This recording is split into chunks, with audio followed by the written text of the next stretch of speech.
This webinar topic will discuss how we can change one variable on a flow sheet and affect another variable and see the relationship using sensitivity study.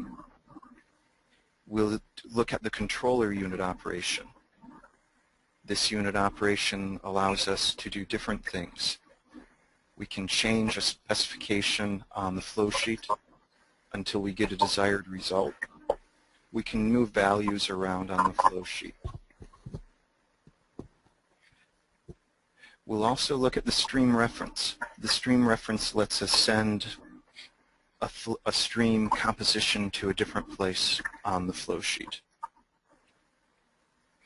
We'll finish by looking at Excel data map to see how we can move data between ChemCAD and Excel in an easy way that does not require any programming. So I'm going to go back to ChemCAD. So this is the water ethanol column that we created. I'm going to go into the column to the specifications. We brought this very close to an azeotrope in the previous webinar topic. I'm going to have this find an answer further from the azeotrope, just to make our calculation easier. Yeah, I'm demonstrating sensitivity study. I'm not demonstrating how to come close to an azeotrope for different conditions. So I'm going to use a bit more space around the azeotrope on this column. As we saw in the other webinar, you can change the feed location, run the column, and look at how that affects your results. We could manually change the feed, run the column, and look at the results until we have found the best feed stage. An easy way to define best feed stage is the feed stage that will give us the lowest reboiler duty for the same purity. We could do that manually, or we could have ChemCAD do it for us automatically. With the sensitivity study feature of ChemCAD, we can have ChemCAD change one variable across a range and record other variables. After the calculations are performed, we can look at a plot or a table of the results. We're going to start a sensitivity study by going to the Run menu, Sensitivity Study, and choosing New Analysis. When we start, we need to give the sensitivity study a name. You can have multiple sensitivity studies for a simulation. The name helps you remember which one which study is performing which purpose. I'm going to call this Find Feed Stage. And when I press OK, now we're at the dialog where we can specify what we would like to do with this sensitivity study. I would like to change the feed stage of the column. I would like to change from feeding on stage 15 to feeding on stage 28 in 13 equal steps.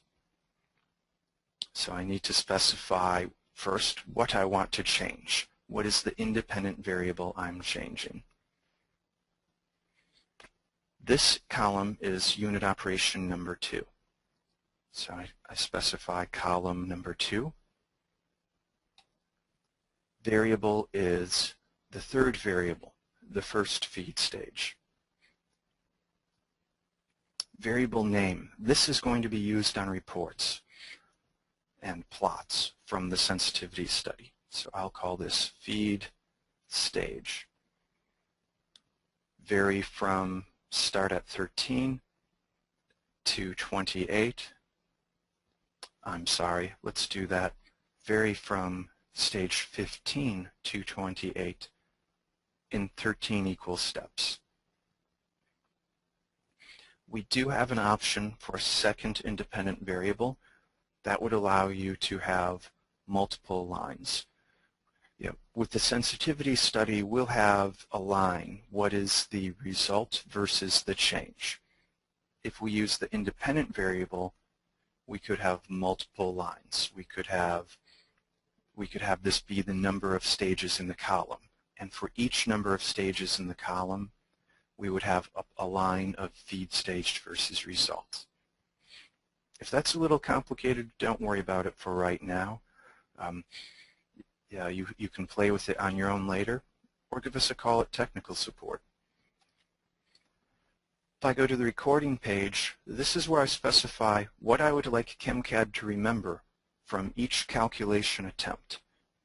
We do not record everything by default. If you have a large flow sheet, you might not want us to record everything. Yeah, the data file might be too large. If you're doing a small area of a flow sheet, you might only want to run 3 or 4 unit operations. You don't want to have to look through a large list of possible results. So we let you tell us what do you want to record. That makes it easier to choose the results to plot. The first thing I want is the calculated heat duty of the reboiler of the column. So I specify equipment number 2, and I look through the variable list.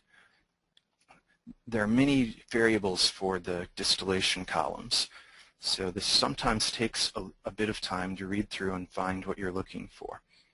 There it is, the calculated reboiler duty. Now I'll give you a caution while I'm here. Some unit operations have the ability for you to specify input heat duty optionally. The heat exchanger lets you specify input heat duty, or it lets you specify temperature. There are many specifications you can make. With a sensitivity study, you're probably looking for the calculated heat duty when you record a variable. Variable name, we'll call this Q reboiler. Variable units. Internally, ChemCAD uses English units to store all numbers. Internally, if you give us a temperature at a stream, we store that value in degrees Rankine. We convert it to your flowsheet units. This flowsheet is in Celsius. So internally, we have stored a Rankine value. When we need to display a temperature, we do a conversion to Celsius. It's important to choose the variable units at this dialog for the property you're recording. That lets ChemCAD know, what should I convert from? If we left this blank, no variable, ChemCAD would show us millions of BTU per hour for the variable Q reboiler, because that's the internal unit. I'm also going to record the mass flow of the overhead stream, because I'd like to see not only how does the reboiler duty change, I'd like to see how does my total product flow change. So I'm going to say specify stream number 3,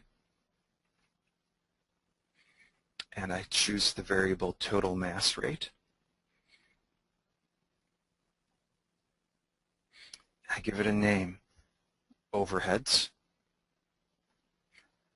Variable units, again I need to tell ChemCAD what to convert to. So I'll choose number 16, mass rate. So a quick review of what we've done. We went to run sensitivity study, created a new study. We specified change the feed of the column number 2. Change the first feed stage from 15 to 28 in 13 equal steps. And we've asked ChemCAD to record the reboiler duty for each of those attempts. I'll press OK. We're back at the flow sheet. If I go to the Run menu sensitivity, I see that the new analysis I've made is now an entry on the menu. I can make a copy of this analysis. I can delete it. I could change the name.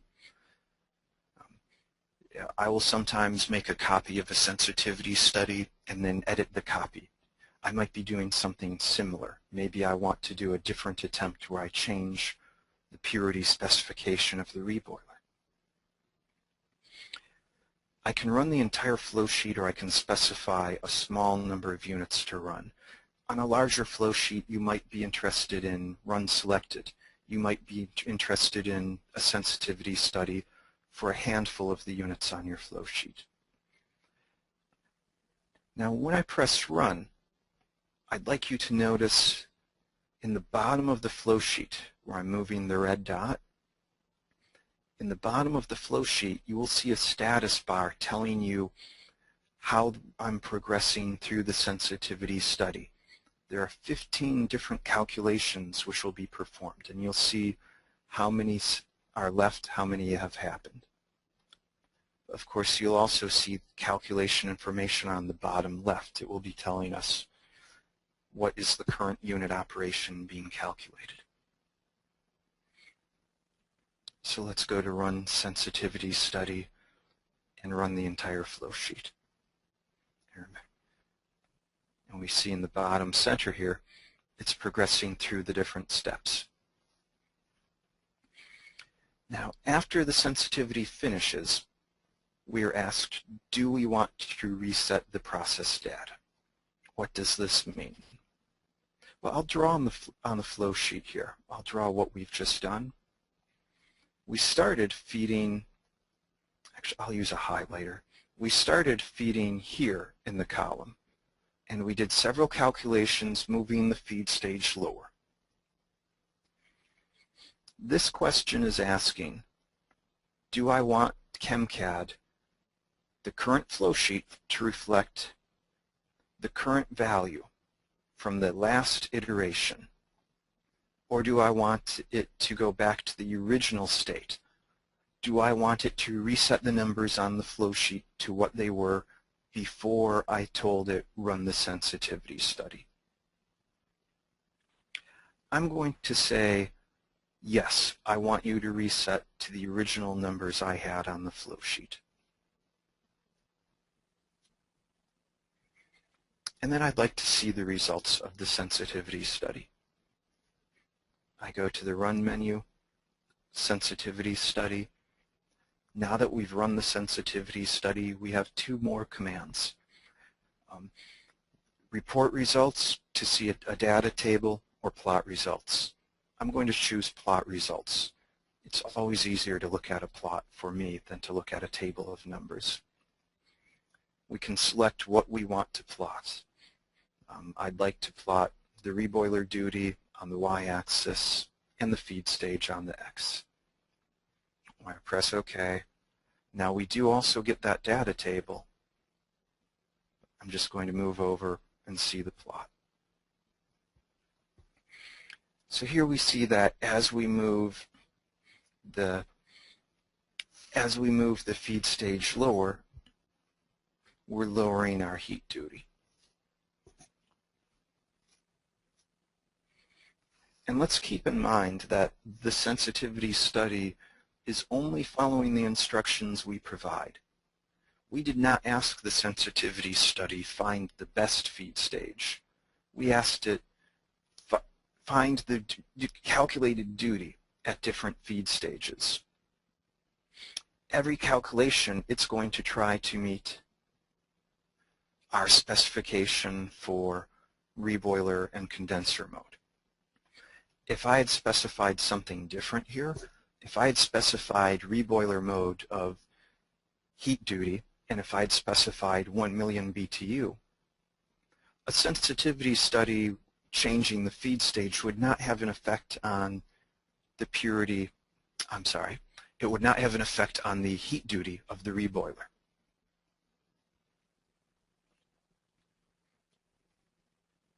Yeah, let's see a few more data points on that sensitivity study. I'm going to go back and edit this sensitivity study. I'm going to say go from stage 15 to stage 38 in 23 steps. Let's get closer to the bottom of the column.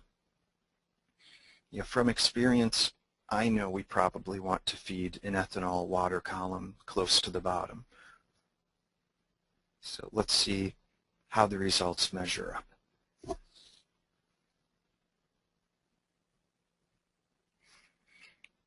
So again, I'm going to reset to the numbers that were on the flow sheet. And now when I look at sensitivity study, if I look at the results,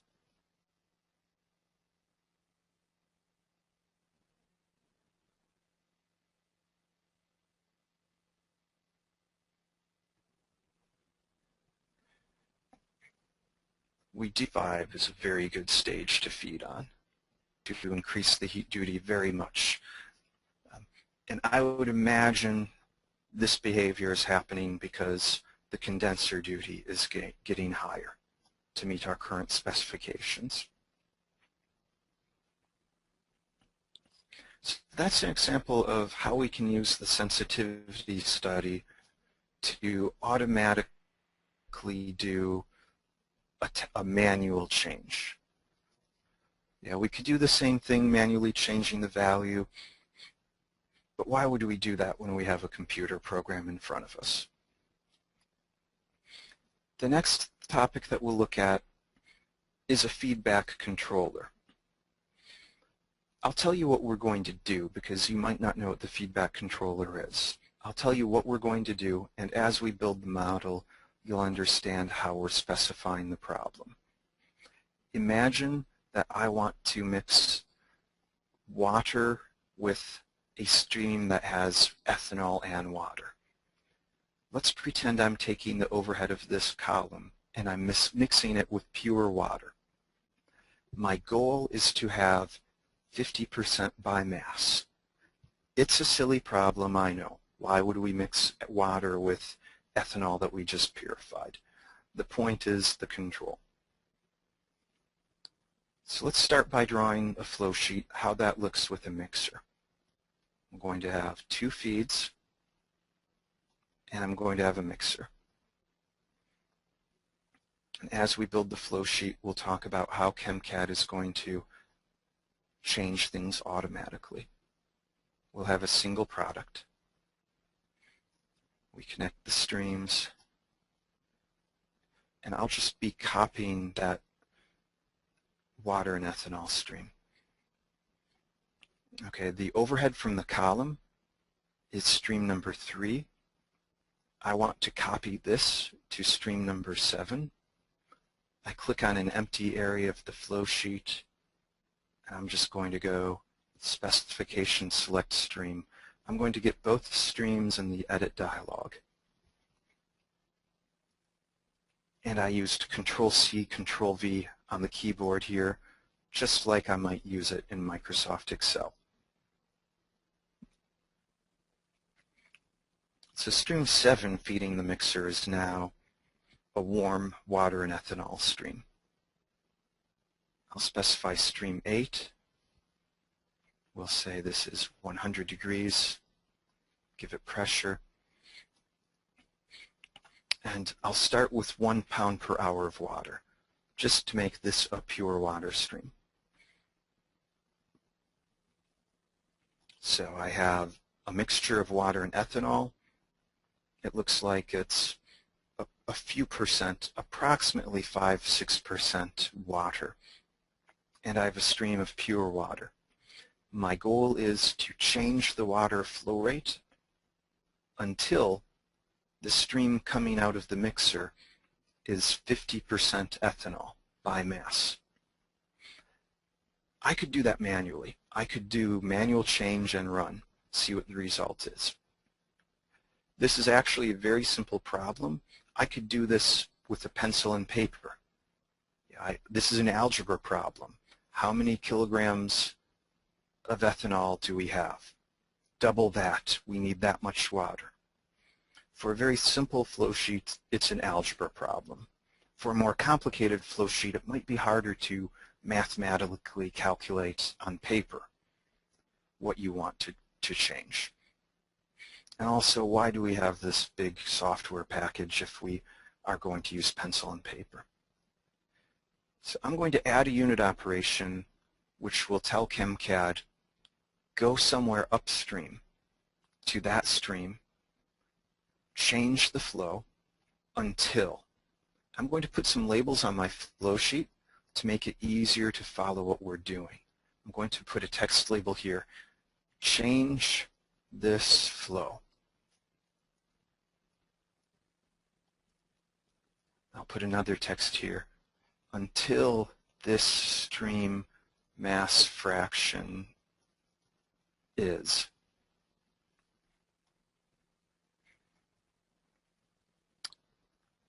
So that's where we want to make our change and where we want to inspect the change. And we're going to use the feedback controller to do this automatically.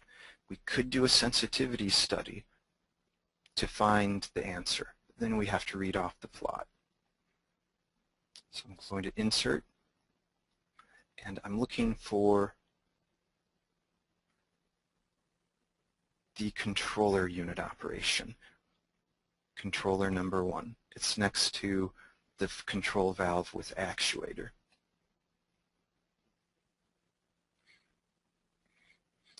And the controller, the first time that you use a feedback controller can be challenging. So feel free to ask us for an example simulation. So if I open the dialog, controller mode by default is off. I'm going to change it to feed backward.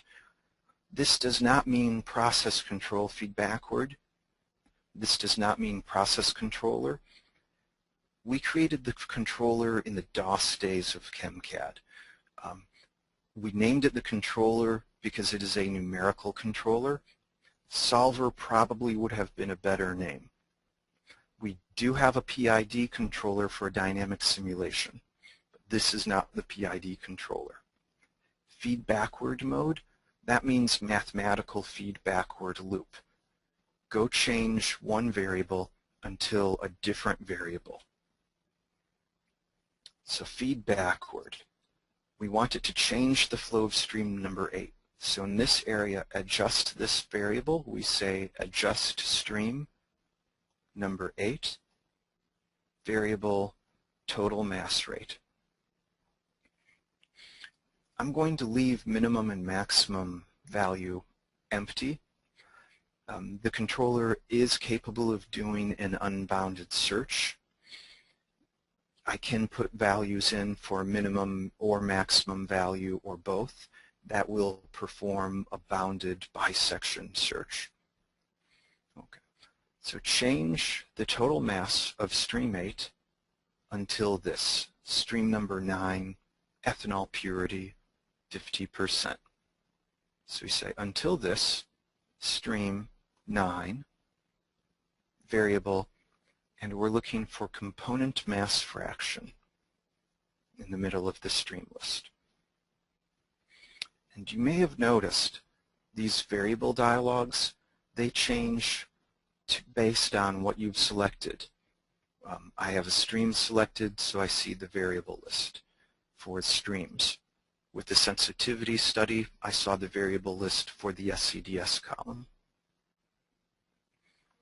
Okay, so change until the component mass fraction of component ethanol is equal to, I'm choosing from one of 3 things, a constant or different value on the flow sheet, stream or unit operation.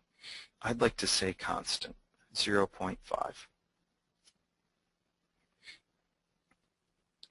I press OK. And you might notice there's a relationship between my drawing and the location of things. The feedback controller wants to make a change which is upstream. And then it wants to look downstream of the change. It wants to look downstream of the change for the result. And the feedback controller itself wants to be even further downstream. It wants to be after the value it's looking at. Let's press Run All. We see in the Run Trace menu, Run Started, Run Finished. We did not receive a warning or error. If we look at the Errors and Warnings window, no errors or warnings.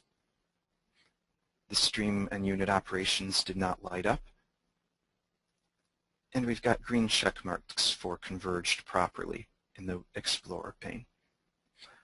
So ChemCad's found an answer. If we look at that stream, eyeball view, 499.95, we found the answer. So that's how we can quickly use a feedback controller to make a simple change. Let's talk about some of the more common difficulties with the feedback controller. One of them I've already helped you with. I've told you, make a change upstream, look at result downstream, and put the feedback controller after that. If you always draw your loops that way, you should be fine. What we've seen is people will occasionally put the feedback controller somewhere else.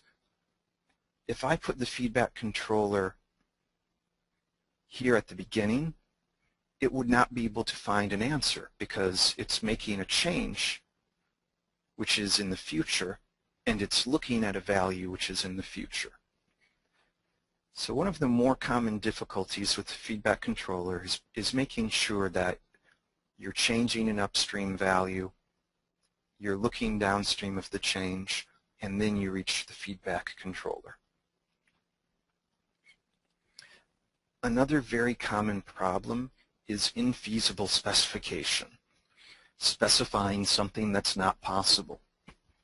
We've been doing a water ethanol purification column. If I have a water ethanol plant, I know what I want. I want to have 99% pure ethanol, and I want to use as little energy as possible to make it. Let's go into the feedback controller.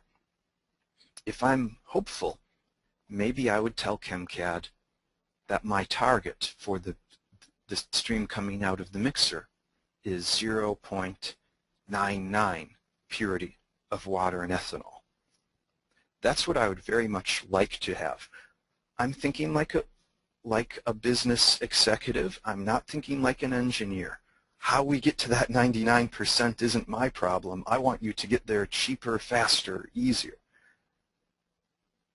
If I run the flow sheet, now we think like an engineer, something that you and I already know. Right? If we have 95% ethanol and 100% water, we cannot mix them in any way, shape, or form to get 99% ethanol. The controller failed to converge. That happened because it could not find the answer that we specified. We specified an infeasible answer. This is one of the most common difficulties with controllers, specifying something that isn't easy, isn't possible. On a simple flow sheet like this, it's obvious whether or not that's possible. But most of the flow sheets we play with are not simple. What if we had a larger flow sheet? What if the question mark represents your entire chemical plant? What if you have 100 unit operations inside of this question mark, 5 different feeds and 10 different products?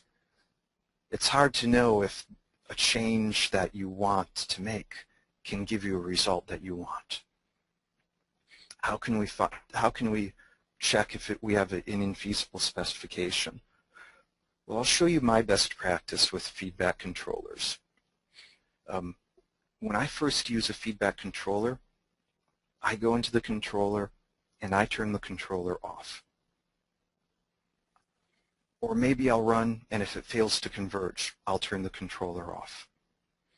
Now I'll have ChemCad manually do the change. I might try high-low value.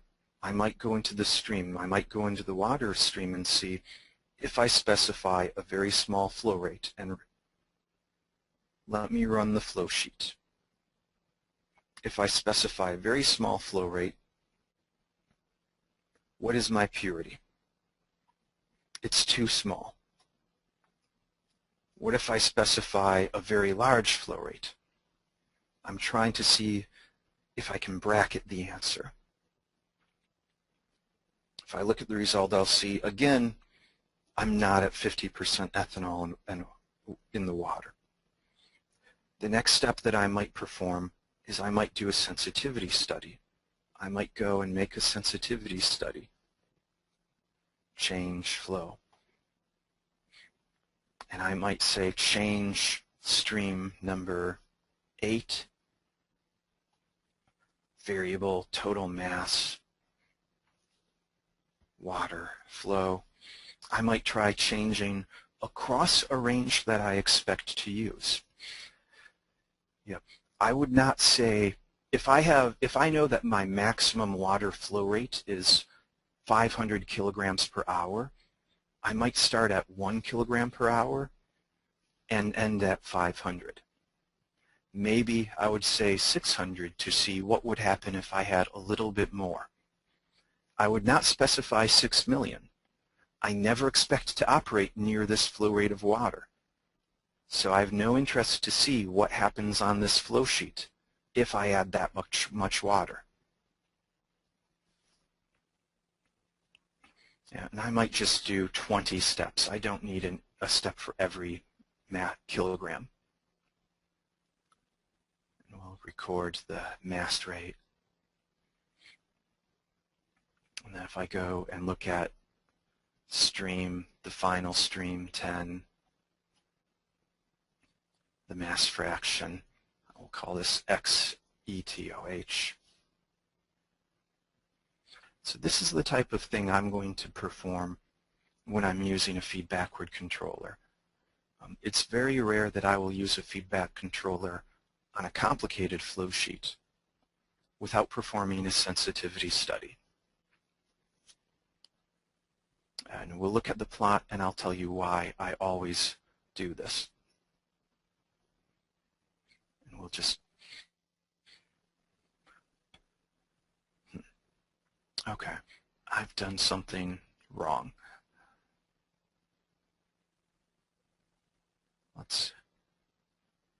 Okay, we'll see if I can quickly fix my mistake. If not, we'll draw a picture on the screen to talk about what I expected.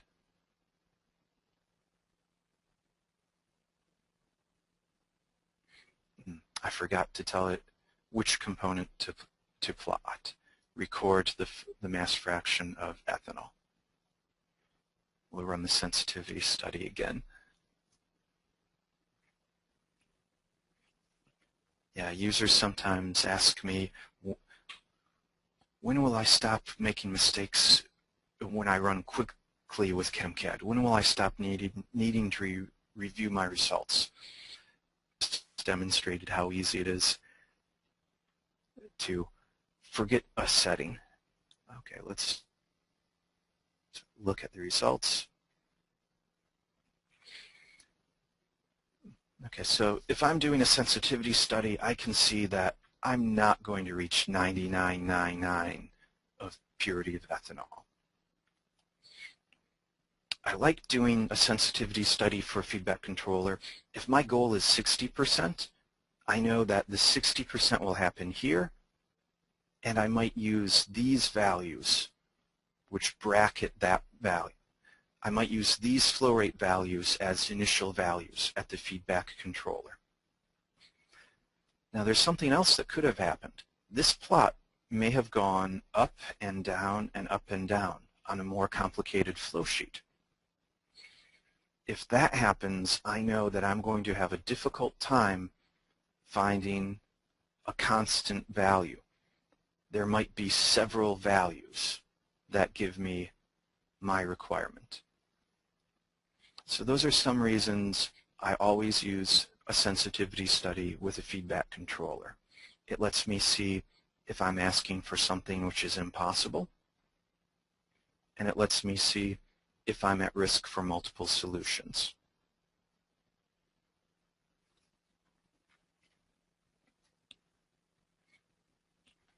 And those are the most common challenges with the feedback controller.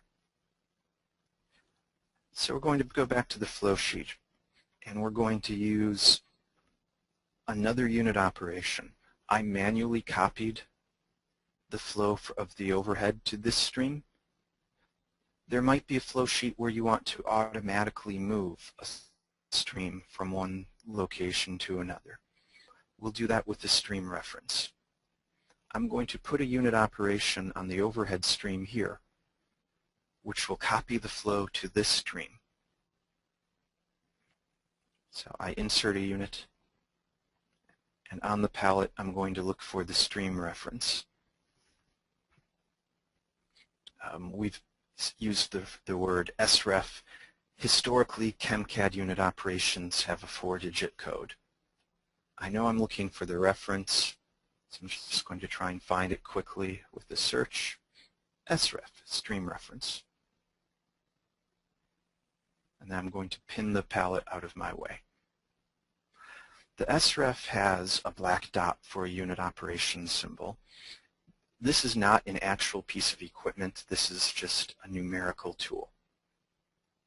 I want to automatically copy stream 3, the overhead, to stream 7. If I go into the stream reference, we have different modes to move streams around. I'll choose mode 1, reference stream to stream. Option, I want to transfer everything. I want to move all stream properties. So I want to move from stream 3 to stream number 7. Now I need to give a scale rate here. If I say scale of 1, ChemCAD will send the flow, the current flow. If I say scale of 2, ChemCAD will double the flow rate when it puts this value in stream 7. You can also specify explicitly the units that you would like and flow. If you change the scale or the flow, ChemCAD will keep the same purities. It will keep the same mole fraction of each chemical. It will change the total flow of each chemical. Now, just so that we can see there's a change, I don't want you to think I'm hiding something in my sleeve. I'm going to go to stream 7, highlight, and delete the values. So right now, stream 7 is empty. When I run the flow sheet, the stream reference runs and it sends information to stream 7.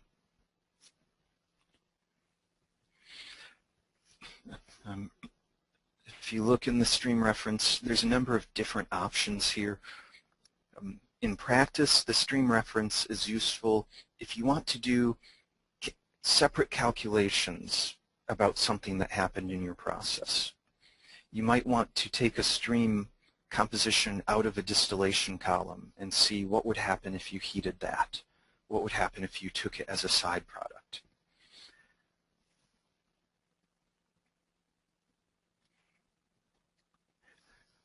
There's another way that we can move numbers around on the flow sheet. The stream reference lets you move all values from a stream. Sometimes we would like to move an individual value to a different location. I'm going to do that with the controller in a different mode. I'm going to use the feed-forward controller to move the value somewhere else. I would like to have the stream of my water stream to have the same temperature as my overhead stream. I'm going to insert a controller on the overhead.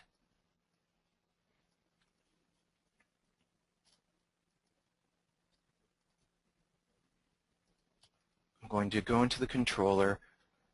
I'm going to put this in feed-forward mode.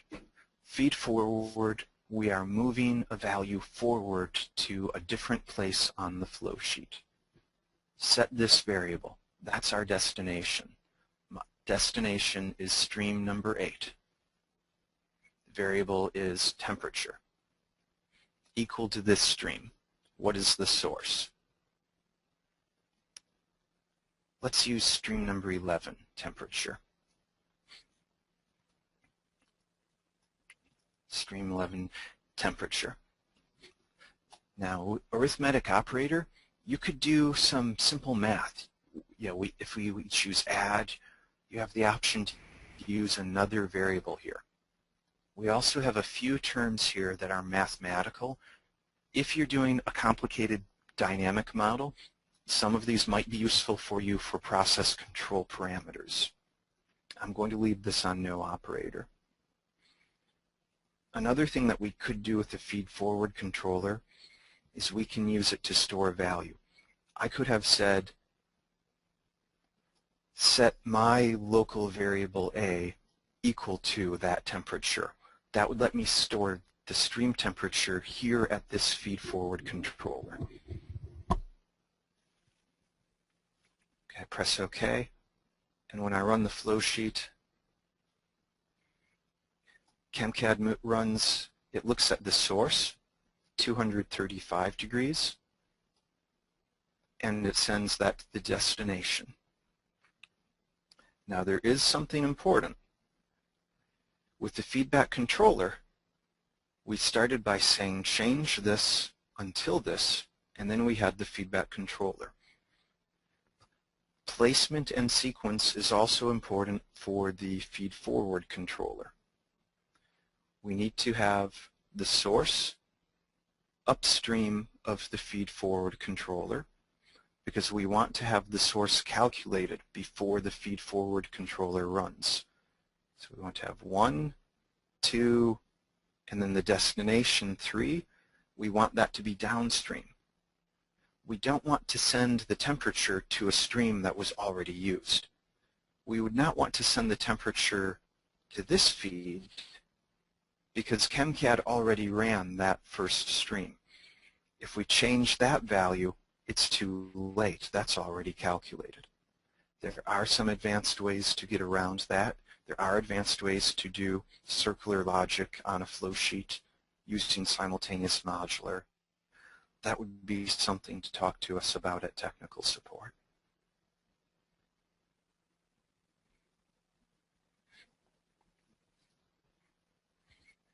Okay, the last thing that we're going to look at is how to easily move values between ChemCAD and Excel.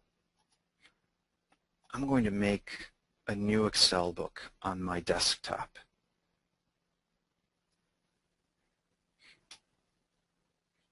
Yeah, let's pretend that this is an Excel workbook that you use every day. I'm going to save it on my desktop because that's a convenient location. I'll call it daily. Let's say that, imagine that every day you have temperature of feed, and every day you want to know the predicted heat duty of the reboiler. So every day this Excel book gets the temperature of the feed to the column. It's at 235, I think. I should check that. No, it's at 300. Right now the flow sheet has a value of 300 for the temperature. Maybe today the temperature was 305. I'll just type a label to help me remember the units. I would like ChemCAD, when it runs, to look at this Excel book. I would like it to take this temperature, move it to that stream, and then calculate values.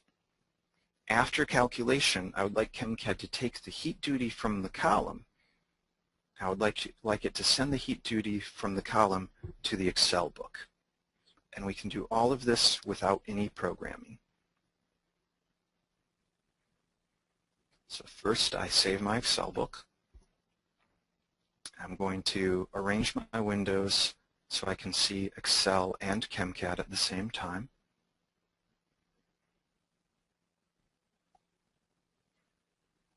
I just want to make sure that I can see the stream number and the unit operation number. In ChemCAD, I need to tell ChemCAD the relationship between values on the flow sheet and an Excel book. So I go to the Tools menu, Excel Data Map. New Data Map lets me create a relationship.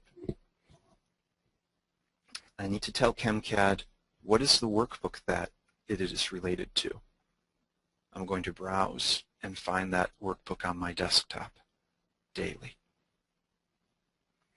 I need to tell ChemCAD the worksheet name. I used Sheet 1.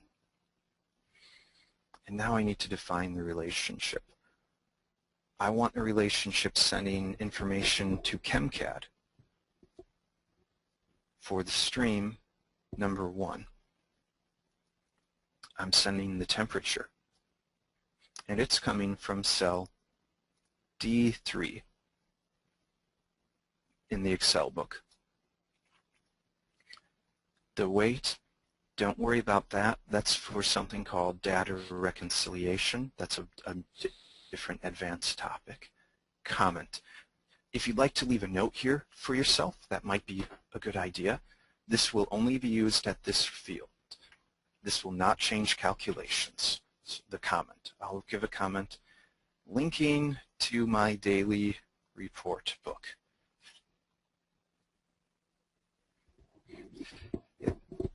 Yeah, just something while we're talking together to mention. Most features in ChemCAD come from user request, user suggestion. That's an example of the comment field. That was a recent request in a training session. Seemed like a great idea.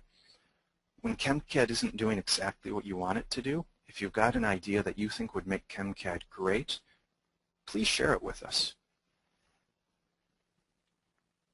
Okay, we need another map rule. We need to send the unit operation, the calculated reboiler duty, to Excel.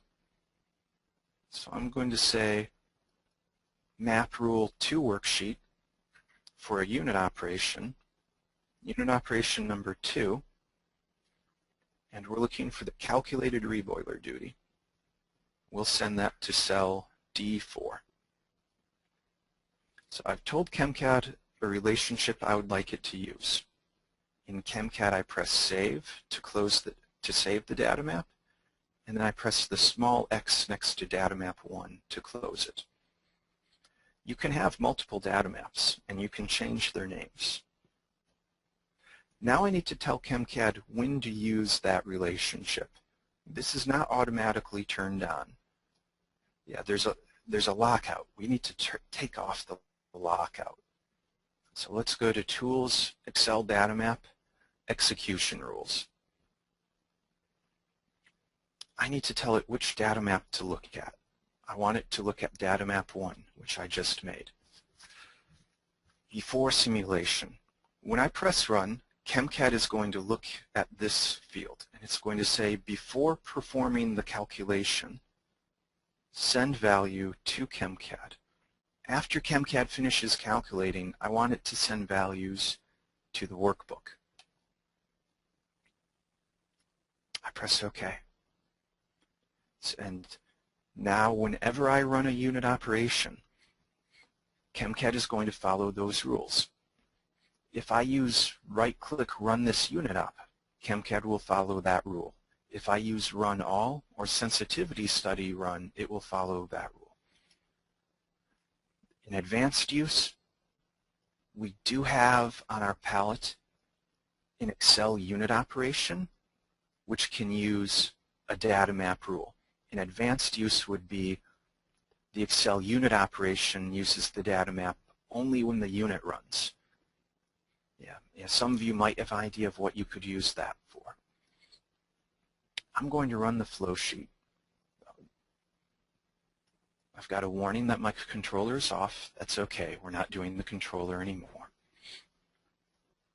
Now, ChemCAD tells me that it looked at the data map and it was successful to using that data map.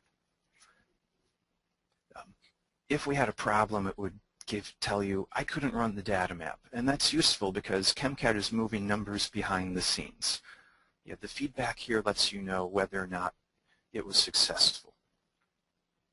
If we look at the stream in ChemCAD has that value from Excel. And you may have noticed already that Excel now has the value from ChemCAD. That's a simple way to connect ChemCAD to Excel with no programming. Now there are ways to take this a step further. We do have the ability to run ChemCAD from Excel. Yeah, there are ways you could close this ChemCAD window and have a program in Excel look at a simulation, open ChemCAD, take a license, and run. That would be useful with data map. You could be manually changing numbers here, performing a calculation, and getting the results. That's a topic for a different day. One other thing I'd like to do with Excel, I'd like to see these numbers on my flow sheet. I'd like to see this range here displayed visually on my flow sheet. And I'd like it to update. I can do that. If I go to ChemCAD, Format menu, Add Excel Range, I can tell ChemCAD to look at a range of cells on a workbook. So I tell it to look at daily,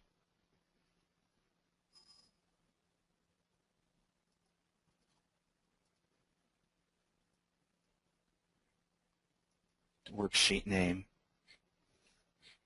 and we ask for the worksheet name because we don't know if you've changed the worksheet name. Also, some international versions of Excel use a different word instead of worksheet name.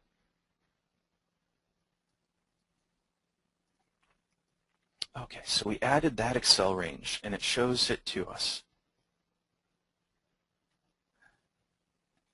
And when we run ChemCAD, it's going to update this field. If I say the feed is 309 degrees, I made a change in Excel, the box has not changed. When I press Run All, ChemCAD runs, and it updates that box.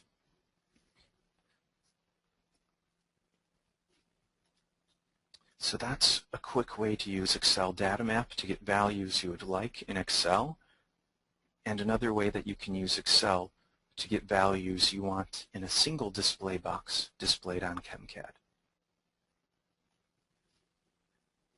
To summarize what we just looked at, with the sensitivity study, we were able to change one variable and see how it affects another variable.